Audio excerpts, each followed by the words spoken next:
Ek is Fourie Pretorius. Ek is 'n Vatomvlei primêre skool en ek is in graad 2.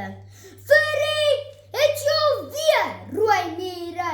Fourie, sit nou stil. Nee, moenie die hele dag lank. By die huis, by die skool en by die kerk.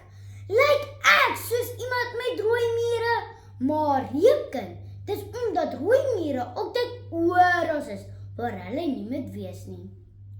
Voorsitter, ek Fourie glo vas dat rooi mure kinders moet beweeg, beslis beweeg. Ons rooi mure kinders, alle kinders, het nodig om te beweeg, om belangrike mylpale te bereik. Mamma lees vir my in die tydskrif Baba en Kleuter, geskryf deur 'n bekende arbeidsterapeut van Pretoria, Ashley Jones. Sy sê in 'n baba se eerste 15 maande is dit belangrik vir 'n baba om te beweeg, baie te beweeg.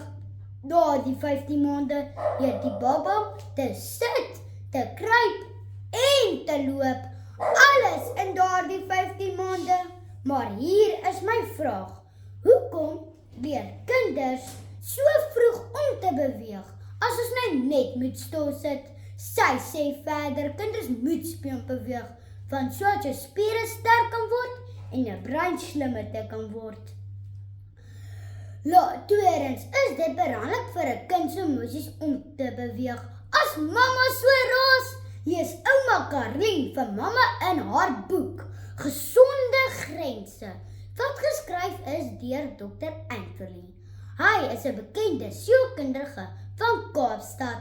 Hy sê dat mens net 'n bietjie ontspan en nie net jou dag al kinders se nekke omdraai nie omdat hulle beweeg nie. Nêrens sê hy kinders stil sit nie. Hy sê dis belangrik vir 'n kind se emosies om te beweeg, baie te beweeg. Laastens, om te beweeg by ons kreatiewe denke.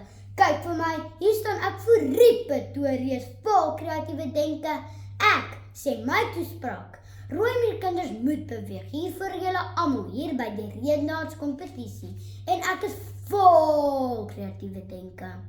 Voorsitters, mamma en papas, moenie ons met meer gespyt nie, maar gee vir ons gesonde grense, waar ons rooi mure kinders kan skarrel, wat ons het nodig om te beweeg, want sodat ons liggaam en brein kan ontwikkel, ons emosies kan gelukkig wees, en sodat ons kreatiewe denke te kan hê.